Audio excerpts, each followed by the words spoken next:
I say we go test fit this now.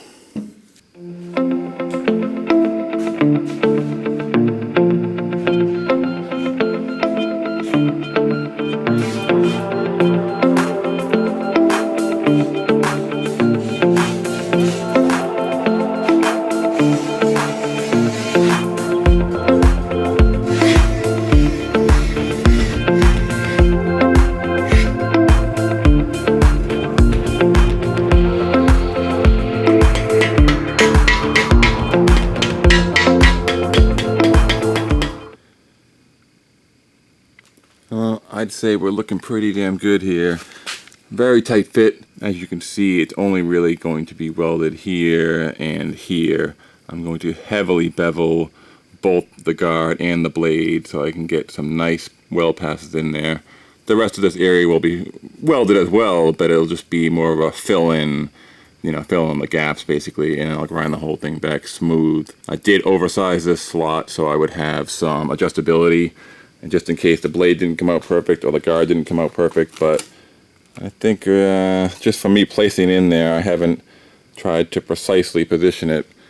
I'd say we're looking pretty good. From this angle, even again without doing anything, I think it looks just about right. I need to shim the blade up from the table so that it matches the thickness of the guard, so that way the whole thing is level, and then I can just adjust the blade left to right and then we'll weld it in place. I need a shim that is 876 thousandths thick. Let's see if I can do this one-handed here.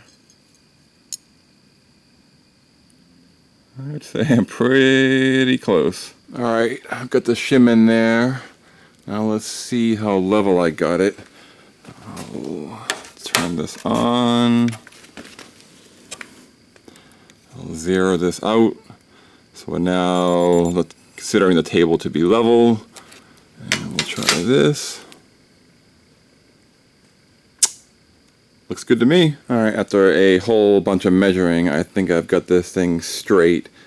It looks good, it measures almost perfectly. Kind of a note to self situation, but I didn't machine the end of the blade perpendicular to the actual blade itself.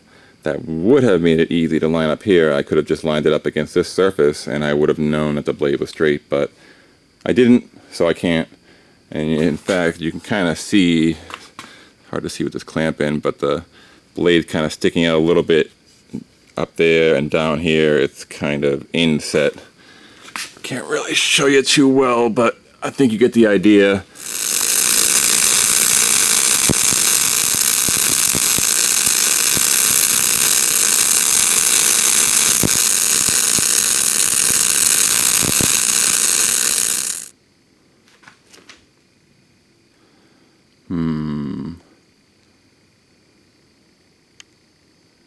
You think I got enough heat in that weld?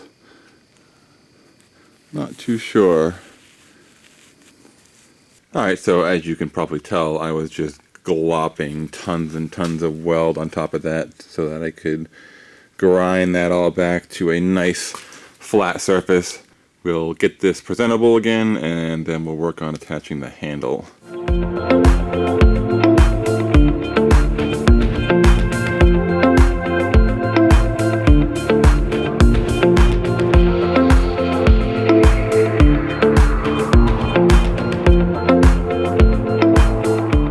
Okay, bear with me now. It's pretty dark in here, but I need that to show you what I'm doing. I've got a laser set up, and I have carefully marked the center of the guard and the center of the blade in several places.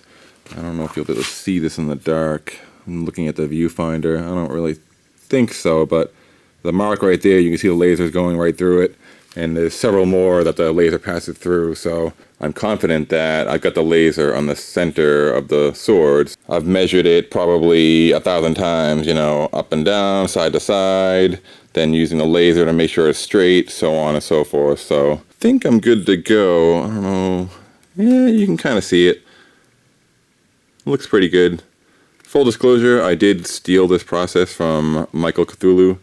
Thanks, Mike. So I'm gonna need a lot of preheat. This is 2¼ inches thick. It's gonna take quite a bit. I'm gonna hit it with the oxyacetylene torch. I've got a really nice bevel on this piece. I can get full penetration of the weld all the way through. We should be good to go.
Alright, we are in the home stretch here. All of the construction and welding and 95% of the sanding is done.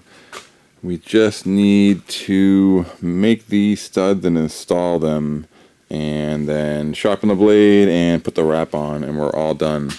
But while I have the sword complete like this, I just thought I'd make a quick note. Alright, I dragged the camera over so you can see where I am. As you can see, the balance is actually really good. On a traditional small blade, you want the balance point, 2 or 3 inches from the guard. On a normal size, long sword, it would be maybe 6 inches from the guard. Now, this is 12 inches to the bottom of the guard and 7 inches to the top. In my mind, this is nearly a perfect balance because the sword is basically twice as long and twice as wide as a normal sword, so it would make sense that the balance point would be relatively further out due to the extreme length, but it's actually kind of amazing. If this thing didn't weigh, 10 times what a normal sword would weigh, it would actually feel really good in the hand. Okay, we are on to the last step of construction, and that is the studs that go in these holes. Now what I'm going to do here is I'm going to take these guys, I'm going to chuck them up in my drill, just like that. I need to reduce the diameter slightly, about 1/16 of an inch or so. I need to kind of mold the shape of that stud so that it's more of a perfectly round shape. You can see it's got like a flat surface there, and there's a little flat on the top as well, right in the center. I don't know if you can really see it on the camera, but I need to get these letters and numbers off and everything, so on and so forth. And I also need to grind off that knurling right at the end of the threads right there so that I can fully seat them flush against the underside of this head. I use this same exact process for the last sword, the Raider sword, so I'm not going to go too in depth in the process. I'm just going to show you some quick clips, and then we'll get these things installed.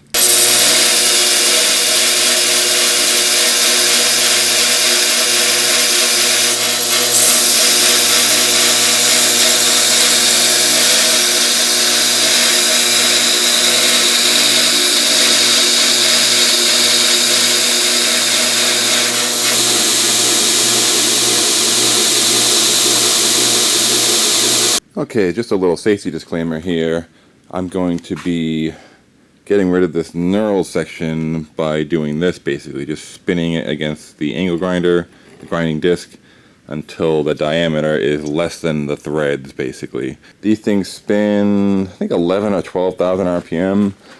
These discs can break apart. I'm using a very thick disc to try to prevent that, but they can have some serious energy release when they let go. I'm going to be wearing at least 2 or 3 layers of safety protection. I've got, heavy boots, heavy leather apron, I've got a leather head shroud, I've got a full face protection, these are sleeves, everything. These things won't kill you, but they can really hurt. I have seen them fly apart, and I have been very lucky numerous times, so don't take any risks, please.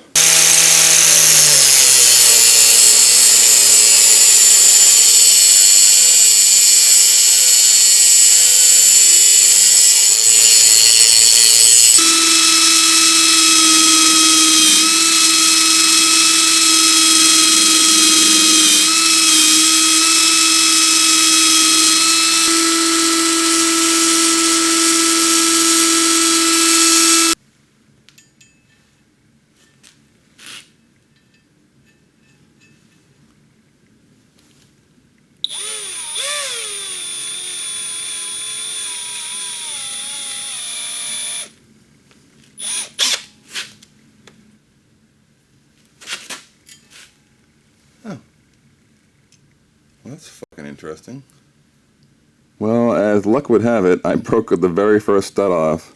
It just kind of snapped on me. I must have ground too much material off, and it just snapped right off my hands. So that's Loctited in there now, but it isn't dry. So I used the Dremel and I carved a little slot in there. And I'm going to see if I can use a flathead screwdriver to get that out before that dries and sets. And then I'm really screwed.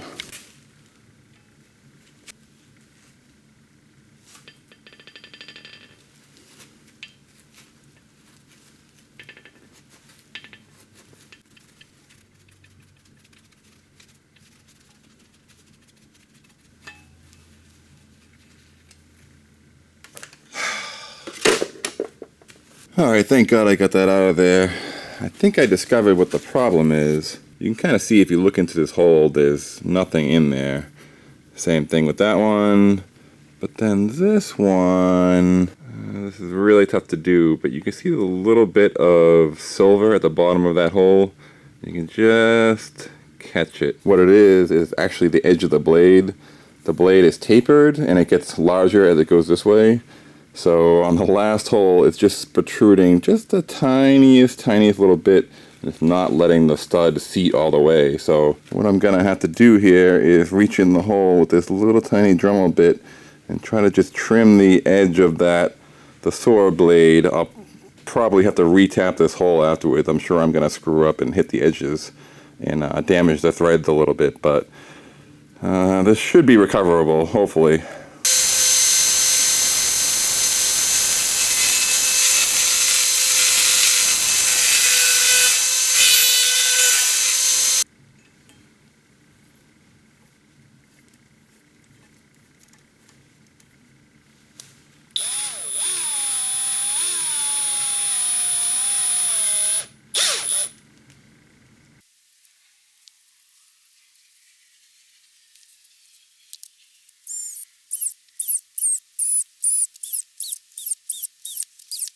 Well, there you have it. 3 hours later, I got one side done. They all laid down pretty flat. I don't know how well you can see that. They look pretty good to me.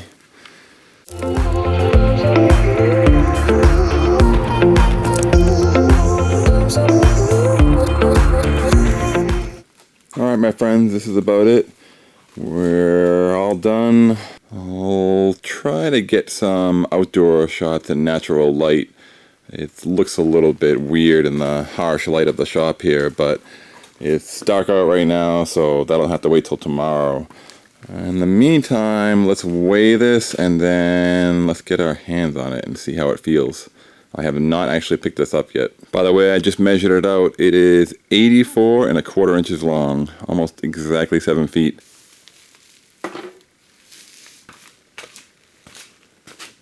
I'd say that was a pretty good guesstimate. I think I guesstimated 40 pounds earlier. Alright, I've got 2 minutes left on the camera. Let's just give this a try real quick. Oh yeah! Not too bad. Is it even in the frame? I don't think it is. How do you fit this thing? Alright, let's see if I can hold this thing out horizontally. Actually, not that bad. But, jeez. Just the length of the thing just makes it out of control. Alright, think I can hold this thing one-handed?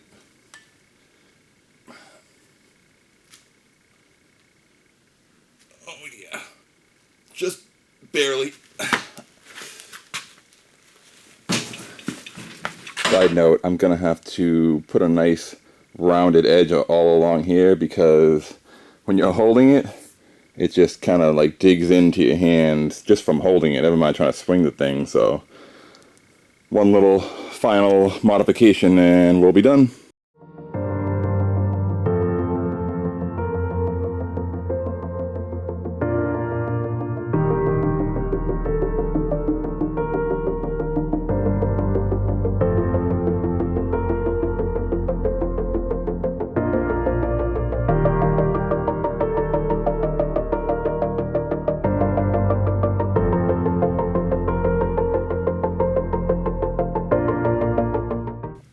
Well, that's it, guys. This project ended up taking about twice as long as I would have liked, but no way around it.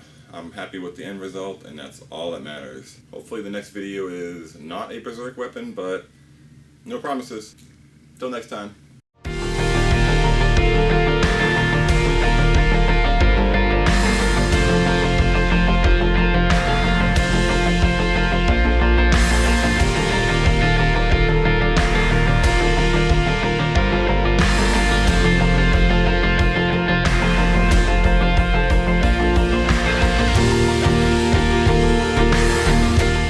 So I only do a few of these weapons every year. So if you like these kind of videos, you may want to subscribe up here and turn the notifications on. That way you don't miss any future builds.